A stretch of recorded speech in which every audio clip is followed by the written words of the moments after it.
छठी के दुआरे बसवरिया पातवा झरी जाय।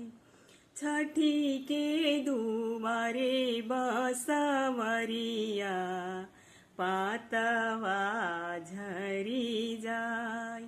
लहाना कमन बाबा खरारी पाता दहना बहारी पाता दहना बहारी। पहिरना कमनी देई चुनरिया चल छठी मैया के घाट चल छठी मैया के घाट। छठी मैया के घटिया बनैबो ओह पर चंदना छिरिकी ओह पर चंदना छिरिकी।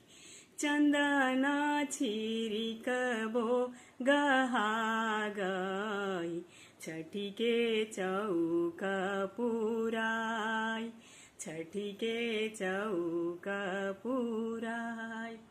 लाली चुनरिया ओढ़ैबो करबो छठी के श्रृंगार करबो छठी के श्रृंगार।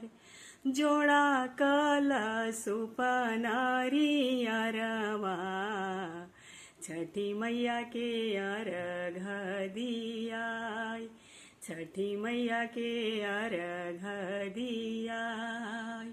लहाना कमन बाबा खरहरी पाता दहना बहार।